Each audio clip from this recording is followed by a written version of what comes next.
Bom dia, como está seu coração? Tudo em paz? Já orou? Já leu a Bíblia hoje? Enfim, olha que interessante aqui. Tava lendo hoje de manhã essa passagem em Gênesis capítulo 8. Olha só que interessante. Noé e sua família saem da arca. Versículo 15. Então falou Deus a Noé, dizendo: Sai da arca, tu e tua mulher e teus filhos, e as mulheres de teus filhos contigo, todo animal que está contigo, de toda carne, de ave e de gado, e de todo réptil que se roja sobre a terra. Traze fora contigo, e povoe abundantemente a terra, e frutifiquem e se multipliquem sobre a terra. Algo interessante sobre a Arca de Noé é que aqui nós vemos uma espécie de final feliz. Mas quantas histórias devem ter acontecido dentro daquela arca? Às vezes eu fico imaginando, né?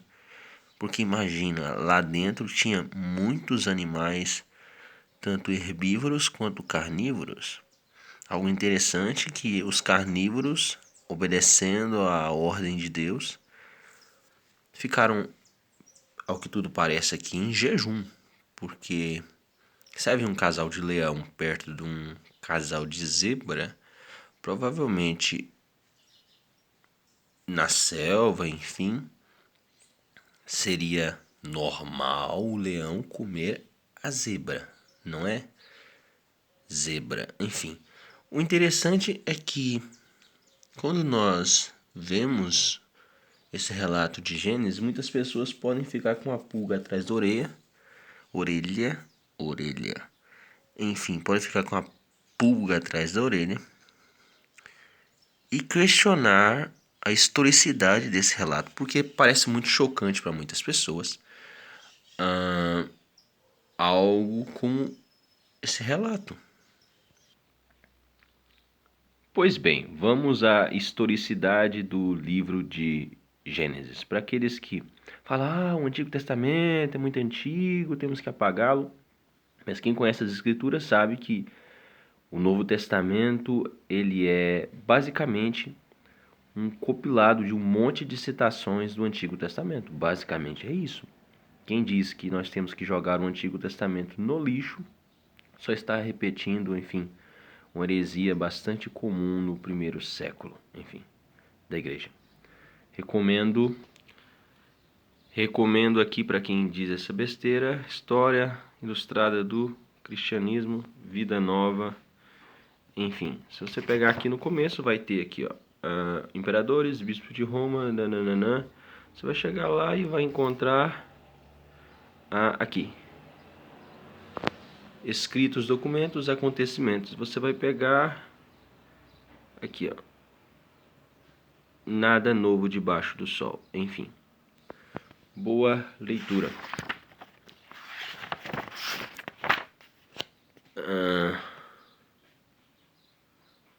Mestres na igreja. Tá aqui. Enfim, nada novo debaixo do sol. Vamos à historicidade de Gênesis. Nós encontramos aqui em 2 Pedro capítulo 3, versículo 3. Vamos lá. Tendo em conta antes de tudo, olha só, isto primeiramente sabendo que virão nos últimos dias, em zombaria, zombadores, segundo seus próprios desejos, segundo os próprios desejos deles, andando e dizendo: onde está a promessa da vinda dele? Desde que, pois os pais adormeceram, todas as coisas assim permanecem desde o princípio da criação. Escapa, pois, a eles isto pensando que os céus existiam desde há muito e a terra a água e por água constituída pela de Deus a palavra mediante as coisas. Olha só. Ou então o mundo por água inundado pereceu. Que Pedro está citando aqui no capítulo 3? Gênesis. Ele está citando Gênesis. Não é interessante? Ó, vou repetir bem lentamente. Então o mundo por água inundado pereceu. O que é isso? Dilúvio. Enfim, lembra da Arca de Noé? Então, Pedro aqui está citando o dilúvio da Arca de Noé, entendeu? Então, mais uma prova da historicidade do livro de Gênesis. Não é uma história de ficção, realmente houve uma arca e Deus inundou toda a terra. E Pedro aqui está usando o relato de Noé para fazer uma espécie de analogia com o que está acontecendo nos dias dele e também nos nossos dias e no final dos tempos, porque desde o princípio as pessoas falam, tudo continua como está e eles ficam zombando, onde está a promessa da sua vinda? Jesus nos disse que ia voltar? Jesus não disse que voltaria, onde ele está? Então Pedro está dizendo que assim como nos dias de Noé, a volta de Cristo seria de maneira inesperada. Olha só. Use agora os céus e a terra, pela mesma palavra, entesourados estão para o fogo aguardado para o dia do juízo, da destruição das almas ímpias. Então ele faz uma comparação com o que aconteceu com o mundo na época de Noé, com o final dos tempos, com o juízo vindouro e etc. Aqui mais uma prova da historicidade do livro de Gênesis. Vamos para João capítulo 1, versículo 1. Aqui, ó. Kata Yohanan. Enfim, João, né? Porque a letra J, enfim, não vamos falar aqui de epistemologia nem etimologia. O interessante é, em um princípio era o verbo, e o verbo estava junto com Deus. Lembra do Bereshit, lá de Gênesis? Então, nós vemos aqui João claramente citando Gênesis. Olha só, mais uma prova da historicidade desse livro.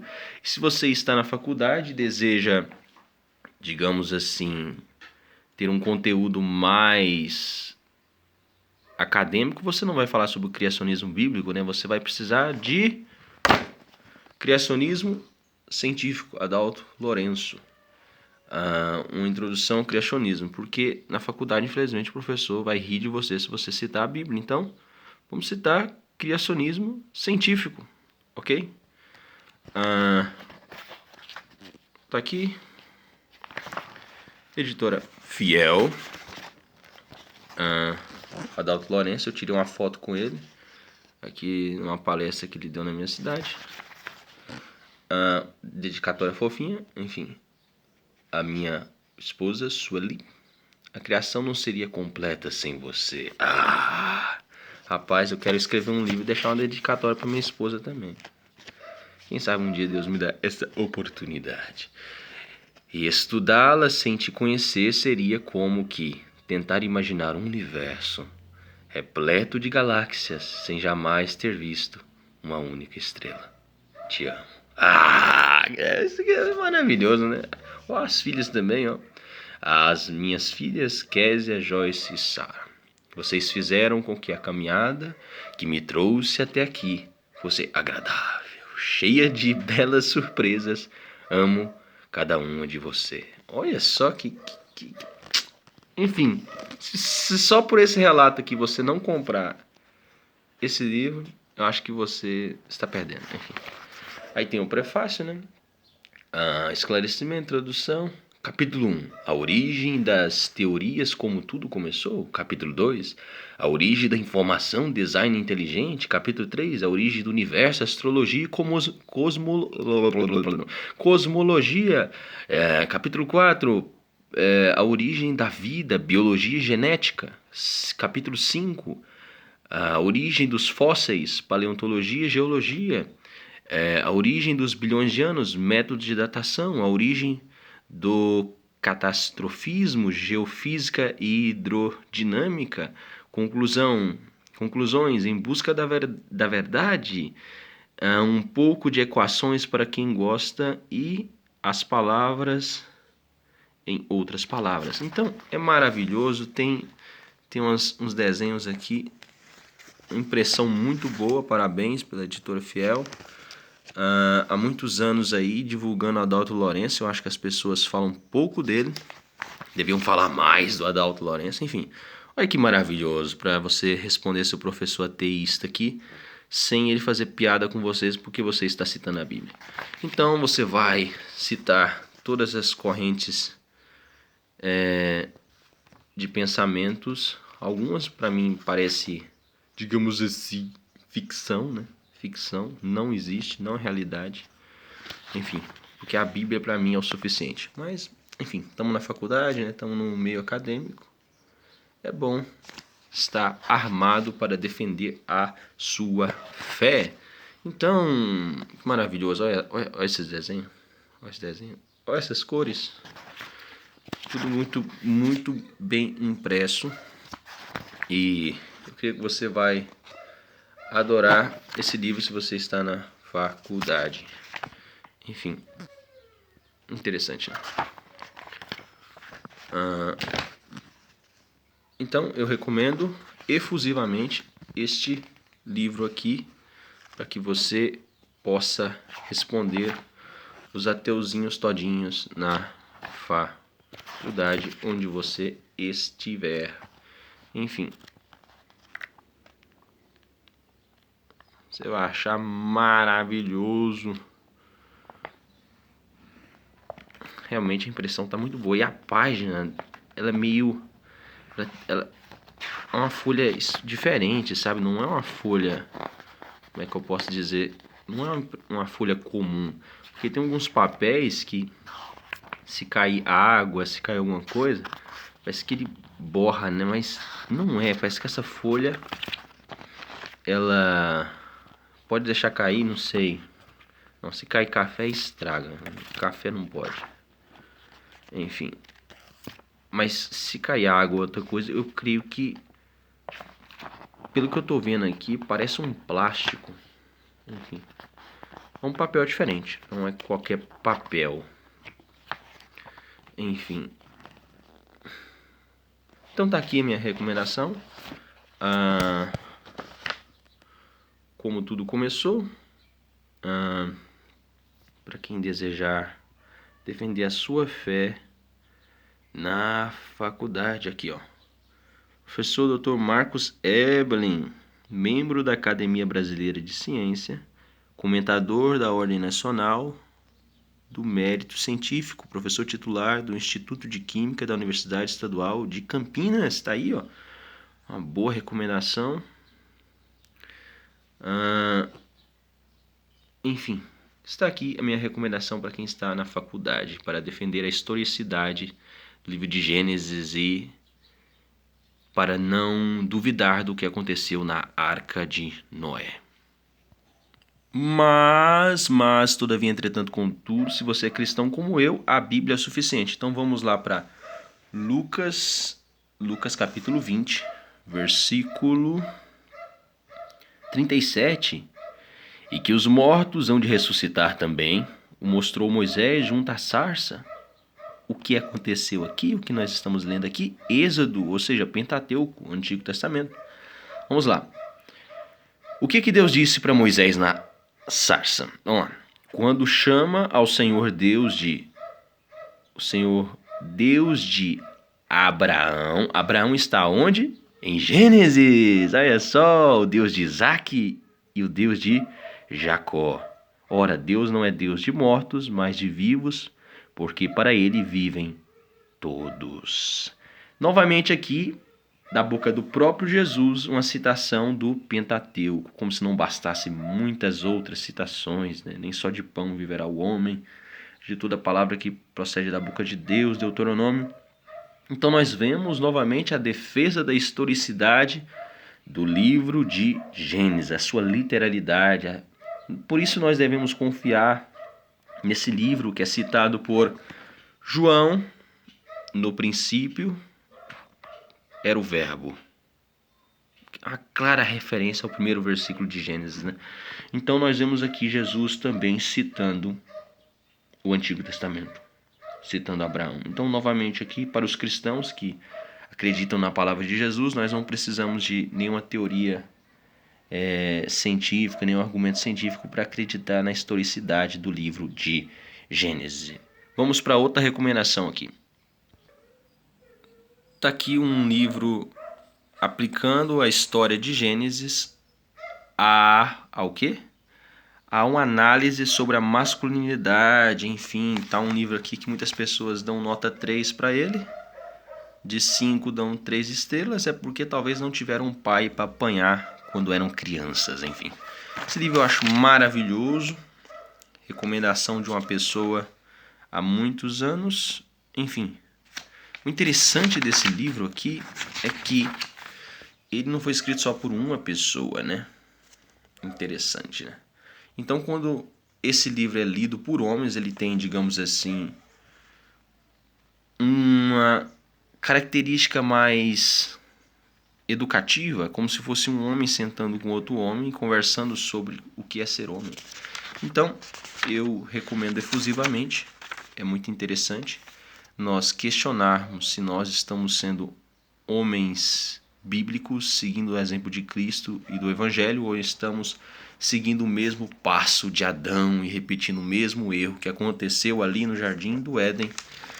E o livro aqui não, digamos assim, inocenta completamente Eva, mas chama o homem à sua responsabilidade de liderança, de cuidar, de não ficar em silêncio quando você deveria falar. Olha que interessante aqui. Será que Adão estava ali o tempo todo, em pé, bem ao lado da esposa, enquanto a serpente a enganava com sua astúcia?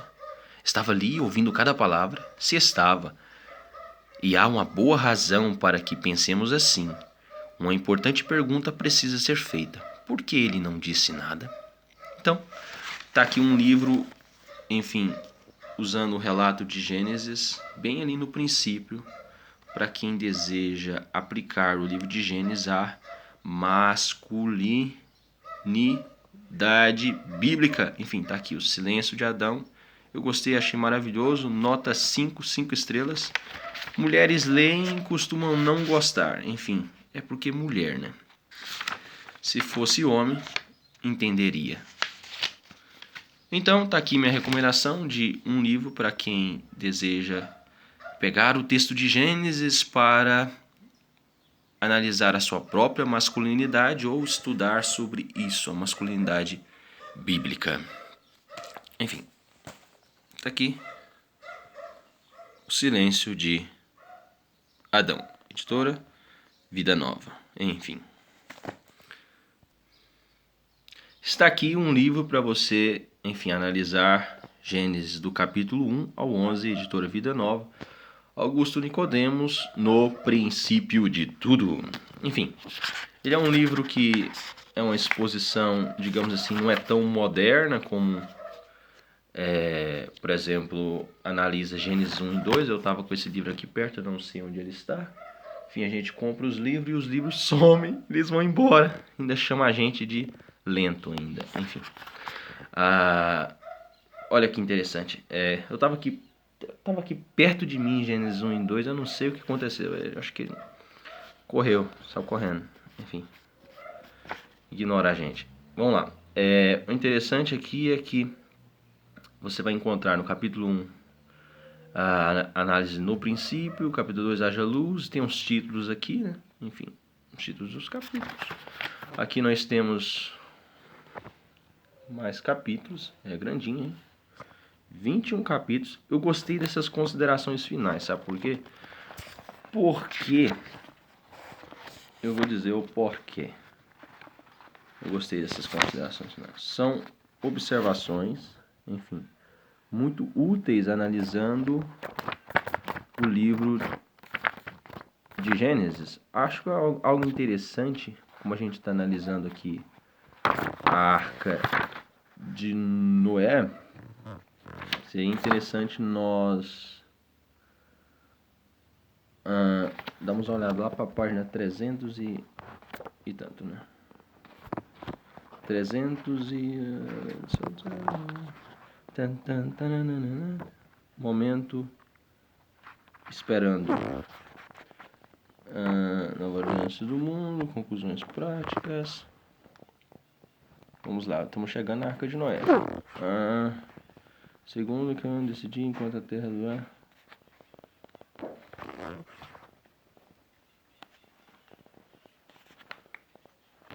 Enfim, chegamos aqui. Arca de Noé. Noé sai da arca. Capítulo 16, tá um pouquinho para trás, vamos lá. Aqui, ó. Vamos lá.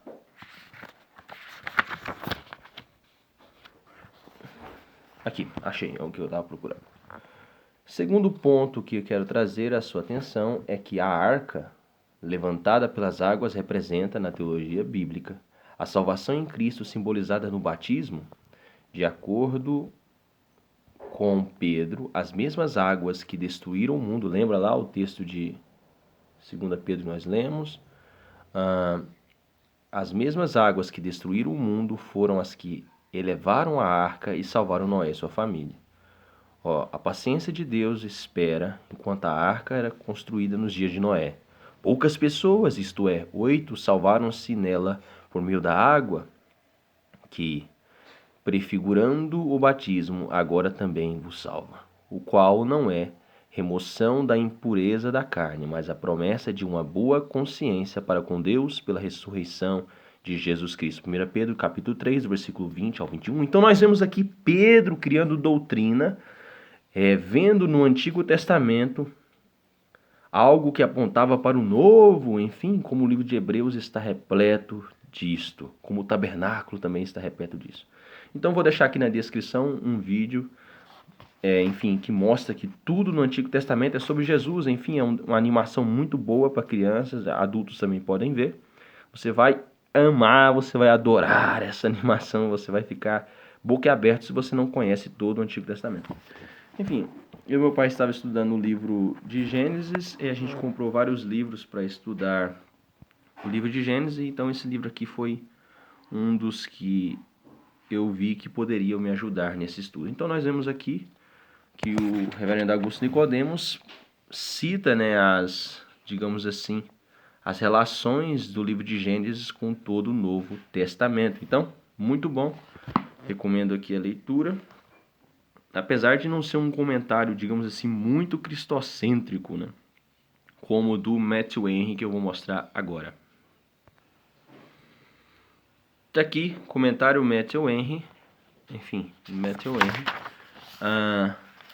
Olha que belo. Olha isso aqui, olha isso aqui, olha isso aqui, olha isso aqui, olha isso aqui. Olha isso aqui, olha isso aqui. Gênesis capítulo 1. Olha só. E disse Deus, haja luz. Ele a quis e imediatamente houve luz. Que poder, olha só, que poder existe na palavra de Deus. Na nova criação, a primeira coisa que é levada à alma é a luz. O Espírito Santo opera na vontade e nos afetos, iluminando o entendimento, aquele que, por causa do pecado, estava em trevas pela graça. Olha só, um comentário sobre Gênesis falando de graça na primeira página. No primeiro capítulo, pela graça encontramos luz no Senhor. Ou seja, é como se fosse assim, todas as vezes que a palavra luz é citada no Novo Testamento, há uma relação ao primeiro capítulo de Gênesis. Que interessante, né? Encontramos a luz no Senhor, as trevas estariam sempre sobre o homem caído se o Filho de Deus não tivesse vindo para dar-nos o entendimento, conforme registra 1 João 5,20. Deus aprovou a luz que ele mesmo desejou. Deus separou a luz das trevas. Pois que comunhão tem a luz com as trevas? No céu há perfeita luz e nenhuma escuridão. No inferno, a escuridão é absoluta. E não há sequer um raio de luz. O dia e a noite pertencem. O dia e a noite pertencem ao Senhor. Utilizemos então ambos para a sua honra, cada dia no trabalho para Ele, descansando nele a cada noite, meditando diariamente em sua lei. Enfim, o pastor Jack da Vintage diz que você tem que comprar o comentário completo. Esse volume único aqui ele fala que é muito... Enfim, não presta. Ele fala que é melhor você comprar, então compra o comentário completo do Matthew Henry, aqueles monte de volumes. Eu prefiro esse aqui, que é mais fácil para carregar. Enfim, não dá problema, não dá zebra. É muito melhor este aqui, esse volume único, se bem que é bem grandinho, né? Apesar do tamanho, uau. Enfim, tem muita coisa aqui. E então nós vemos aqui na primeira página, no primeiro capítulo de Gênesis, nós vemos a palavra graça, nós vemos... Interessante também quando nós estamos analisando, por exemplo, capítulo 3, os outros demais capítulos, nós vemos que Matthew Henry é um profundo conhecedor de toda a Escritura. Você pode ler aqui enfim, biografia dele aqui atrás. Comentário bíblico de Matthew Henry. Reconhecido internacionalmente como o maior comentário bíblico devocional já escrito. O leitor encontrará um tesouro de inspiração e muitos desafios em cada uma de suas páginas. Matthew Henry nasceu em 18 de outubro de 1662. Seu pai era clérigo, foi ordenado na Igreja Presbiteriana Britânica, onde serviu como pastor em Chester de 1687 a 1712. Em 1704, Henry começou a escrever seu comentário em forma de notas do Novo Testamento, sendo esta obra monumental editada pouco depois de sua morte, ocorrida em 1714. Henry é lembrado como pastor afetuoso, amante apaixonado da palavra de Deus e homem de grande integridade pessoal, que tem deixado a sua marca nos corações de inúmeros cristãos que anelam compreender mais profundamente as riquezas das Escrituras. Esta edição em português resume os 6 volumes. Aqui, ó, pastor Jack da Vintage, ele recomenda esses 6 volumes e não essa versão. Essa edição em português resume, ou seja, é um resumo, não é completo, os 6 volumes originais, conservando toda a temática vibrante deste clássico, trazendo as palavras de Matthew Henry aos leitores de hoje. Então nós vemos aqui, por exemplo, deixa eu ver se eu consigo aqui, problemas técnicos, enfim, voltamos. A gente vê aqui também no livro de Apocalipse, bem no finalzinho, quando fala do novo céu e da nova terra, novamente, livro de Apocalipse fazendo referência a Gênesis. Então a gente vê que essa é uma falácia, é uma heresia, é um ensino horrível ignorar o livro de Gênesis dizendo que é apenas uma história de ficção.